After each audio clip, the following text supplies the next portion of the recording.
शासन क्षमता आपण थिले मु आज गंजाम जिले में बुलूँ गंजाम जिले में 7-8टी बड़ बड़ मेगा पाइप वाटर स्कीम ये आरंभ हो गोटे छाड़ी और 6टी जाक अधा अधूरा अच्छी गोटे स्कीम जो विषय में आज ये आसला बेले फुलवाणी जिलूर बहुत फुलवाणी देकी गंजाम जिला को आसला बेले देखिली पाइप पड़ी खोला माटी पाइप पड़ी मुझे अधिकारी मान पचारि पानी कौटू आसब पानी आसबार ठिकाना नहीं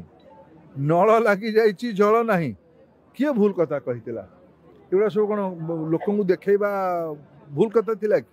बाकी रहा आम कि करूँ ना न करूँ तार हिसाब तो मुझे देली गंजाम जिले में ए पर्यंत विगत 6 मासरे सुभद्रा योजन 500 रु अधिका कोटी टंका माँ मान बैंक खाता को सीधा सीधा पहुँची सारी आर्थिक वर्ष शेष बेलू ये 1000 कोटी टंकार पहुँचो ए 10 लाख लाभार्थी अच्छा ये कड़े 12 लाख पर्यंत जीव ए जिले में धानर लक्ष्य यही वर्ष धान किणारे खरीफ ऋतु 44 लाख क्विंटाल धान लक्ष्य रखा जाइए किणवाई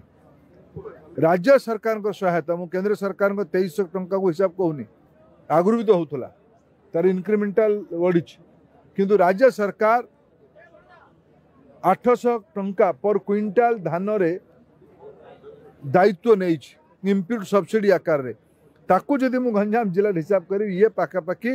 450-500 कोटी टंका हम धान किणा एवं आरंभ हो पश्चिम ओडिशा बुलिकी आस लोक मैंने बैंक खाता देखा मत जे 2300 राज्य सरकार 800 3100 टंकार धान डबल इंजिन सरकार दबा आरंभ कर जदि क्या मिछ लगुच तो कौन कह बड़ लोक को स्वर्ग को निशुणी न था बड़ लोक को उतर न था सी किए लेखिकी दे